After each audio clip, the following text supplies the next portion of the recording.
Sveicināti klātesošie. Kā jau man tēma ieteica, pastāstīšu par vidustrošņiem Rīgas daudzdzīvokļu kvartālos. Principā ir tā, ka mēs ņemam vērā no ministra kabineta noteikumiem nr. 16 šos jau tādus momentus kā daudzdzīvojumās apbūves teritorijas, kas ir 60 decibeli ieteiktie, un jauktas apbūves teritorijas, tā skaitā tirdzniecības un šos pakalpojumu būvu teritorijas apdzīvojumos rajonus, kas iedalās vairāk tieši Rīgā un šajos mikrorajonos, kurās mēs veicām trokšņu pētījumus. Mērījuma metodika principā bija ļoti līdzīga. Mums bija izvēlēti šie kvartāli, kas tika izvēlēti. Izvēlētajos kvartālos ir 9 trokšņā mērījuma punkti. Katrā kvartālā no šiem 9 punktiem ir 3 punkti vēl uz lielajām ielām, mazākām ielām un iekšpagalmiem. Un vienā dienā tika veikti mērījumi vienam kvartālam, tas ir galvenokārt, un mērījumi tika veikti arī laika periodos, rītstundā, pusdienlaikā un šajā vakarstundā, kad sabiedrība atgriežas uz dzīvesvietām.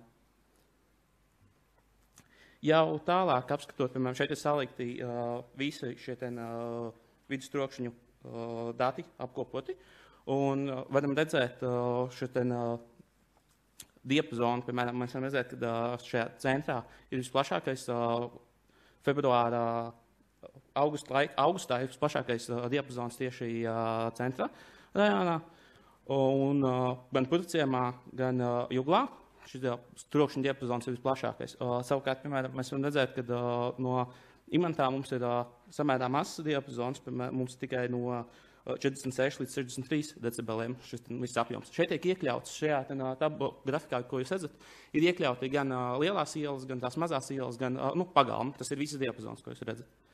Šeit nākamajā gan es negribētu neko izcelt, bet mēs varam redzēt to, ko mēs paredzam jau salīdzinot, piemēram, starp augustu un februāri, un starp šīm lielajām ielām, kas ir 1L, 2M. Mēs redzam, ka tomēr tā tendence ir, ka pie lielās ielas troksnis ir lielāks, un attiecīgi samazinoties gan tam ielas satiksmes apjomam un pagalmam troksnis samazinās.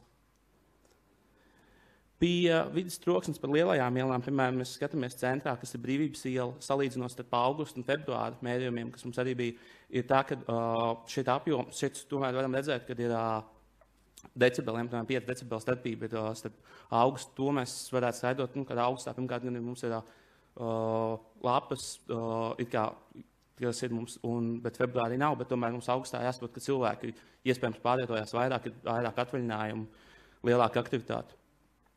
No februārī nav. Tāpēc mēs redzam, ka šis Čaku ielas, Dzelzavas ielas, šis trokšņa līmenis ir diezgan virs, bet tāpatās šīs starpības nav tik izteiktas.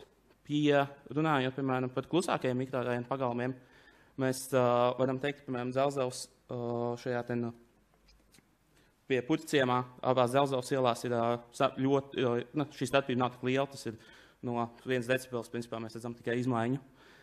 Tāpat arī Valdiķu un Rigonas gatavus, kas ir, kur mēs redzam arī, ka ir starp 3 un 4 decibeliem starpības starp augustu un februāru. Mēs varētu skaidrot, ka visticamāk, ka februārs ir tas augstāks laika periods, kas arī šis trokšņa izplatībums ietekmē nekā apzaļumā tā teritorija, kad mums ir viss zaļš apkārtējie koki un viss pārējais. Līdz ar to no secinājumiem jau kā var teikt, ka mēs redzam, ka šie plašākie diapazoni mums ir, kur cilvēks vairāk apgrozās, tas ir centrā, Purvciemā. No centrā mēs redzam no 52 līdz 76 decibeliem, tas viss kopējais apjoms par visām ielām. Tad, kā mēs varam redzēt, no visiem mikrorajoniem viszemāko diapazonu mēs nomērījām no saviem mērījumiem veiktajiem, redzējām, kad ir 46 līdz 63 decibeliem, tas ir šajā Imantā, kur mēs to redzējām. Starp pie ieteikumiem, ko es varētu ieteikt, ir šī, ko mēs arī redzam, ka iespējams, ka tas tiešām, ko jau mēs šodien atklājām vairākas reizes kopumā visām prezentācijām, ir šī apzaļumošana, satiksmes novirzīšana un loģistika, jo tomēr centrā ir vislielākā satiksme, ko mēs jau zinām, un mums arī ir vislielākais diapazons uz šīm lielajām ielām, sabiedriskā transporta loģistikēšana, jo šī brīdī varbūt tās, ja mums ir 32 cilvēki, kas pārvietojās ar privātajām automašīnām, vai visi šie 32 cilvēki atrodas sabiedriskajā transportā, protams, ka tas nozīmēs, ka šis vidas troksnis tiek samazināts.